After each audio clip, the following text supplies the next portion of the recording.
Estamos en la semana 5 y en esta semana vamos a continuar con el tema. Estamos en la semana 5 y aquí vamos a iniciar con el siguiente tema en el módulo de cálculo de costos y presupuestos. Iniciamos recordando que el presupuesto no es más que un cálculo o una planificación que se hace de una forma anticipada, donde vamos a tener los ingresos y los egresos de una actividad económica. Lo primero que debemos de saber en los presupuestos es que tenemos que aprender a administrar lo que es la parte económica, la parte monetaria. Recordemos que el objetivo de los presupuestos es expresar en términos financieros qué es lo que se debe de hacer para poder cumplir los objetivos o las metas propuestas. Entonces, en este pequeño esquema podemos encontrar que cuando los ingresos son menores que los gastos, hay un problema. ¿Por qué? Porque entonces no tenemos una solvencia económica, no podemos hacer nada, ¿verdad? Y es ahí donde nos vemos en momentos sin dinero. Cuando el ingreso es igual a los gastos, entonces tenemos un equilibrio porque no estamos ni mal ni bien, ¿verdad? Un ejemplo claro es como, por ejemplo, yo gano 300 pero gasto 300, entonces estamos bien. No, el otro ejemplo es cuando tenemos los ingresos que son mayores a los gastos. Entonces ese ya es algo sano, es algo manejable porque no hay un momento de tensión, donde no hay equilibrio, donde no hay dinero. Uno de los elementos importantes del presupuesto familiar. En el presupuesto familiar es donde nosotros nos proyectamos, ¿verdad? En términos de dinero, cuáles son los ingresos que nosotros vamos a obtener para poder sustentar a nuestra familia. Entonces, dentro de ellos se reflejan todos los gastos que necesitamos para poder cubrir con todas las necesidades familiares, los pagos de las deudas o las responsabilidades que se han contraído en la familia. Entonces recordemos que en los presupuestos dependen de los tipos de trabajadores. Hay trabajadores independientes y dependientes, ¿verdad? Los independientes son aquellos que tienen ingresos variables. Variables quieren decir que tienen su propio negocio, ¿verdad? Y los independientes son que tienen ingresos fijos, es decir, un salario fijo, como por ejemplo alguien que trabaja en la línea de restaurantes, en la línea de la Walmart, tienen un presupuesto fijo aproximadamente de unos $300. Entonces tenemos, por ejemplo, un modelo de presupuesto familiar.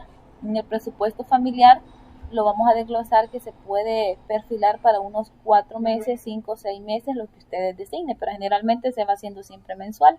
Tenemos los ingresos, que son todas las entradas que se tienen, y tenemos los egresos, que son todas las salidas que se tienen que hacer, todos los pagos. Luego, al final, restamos los ingresos menos los egresos para poder tener el total de dinero disponible, que es con el cual nosotros vamos a contar. Entonces aquí les voy a mostrar un ejemplo. Yo lo hice en Excel, ¿verdad? Un ejemplo nada más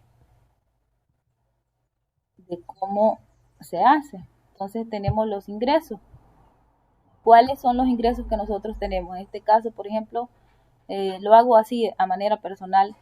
Hay un salario en mi casa que solo gana una persona, ¿verdad? Ese salario es de 350. Tenemos un negocio, en ese negocio tenemos más o menos entradas de $100 de ganancia.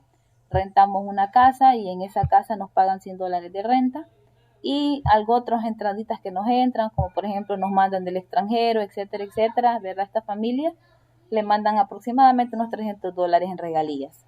Entonces, tiene un ingreso total mensual de 850. Ahora vamos con los egresos. Los egresos son la salida, los pagos que nosotros tenemos que hacer.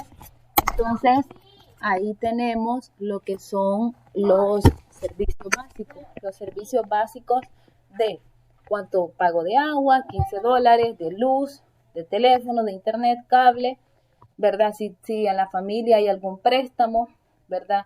La alimentación, cuánto gasto en comida mensual, en salud, si compro medicamentos, cuánto gasto de medicamentos,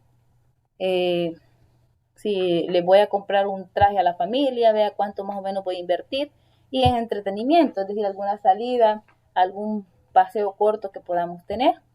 Entonces, estos presupuestos familiares varían dependiendo, ¿verdad?, de la familia, qué tan grande, qué tan pequeña puede ser la familia, porque aquí yo puedo poner incluso que no solo es un salario, sino que son salarios, puedo poner salario de mamá, ¿verdad? Salario de papá o salario de mi hermana, si los tres trabajan en la casa y conviven. Entonces, cuando ya tenemos listos cuáles son los ingresos y los egresos, es decir, las entradas y las salidas, entonces yo resto, ¿verdad?, los ingresos menos los egresos y obtengo una resta de 318. Eso quiere decir que mi casa o mi hogar está equilibrado, ¿verdad? Porque el ingreso es mayor que el gasto. Entonces, la tarea que les queda a ustedes es que a partir de este ejemplo, ustedes deben elaborar un presupuesto familiar, ¿verdad? En base a lo que viven en su casa. Usted me puede decir, pero profe, mi papá apenas va a la milpa, pues haga el cálculo, si va toda la semana, ¿cuánto gana la semana? Ah, pero si usted calcula que trabaja todo el mes completo, ¿cuánto ganará el mes completo? Entonces, les dejo esa noción. Cualquier duda, pregunta, las hacen llegar. Por favor, recuerden ponerse al día con las actividades, que hay muchos que están pendientes. El otro módulo va a ser un poco más complicado, así que por favor, pongámonos al día.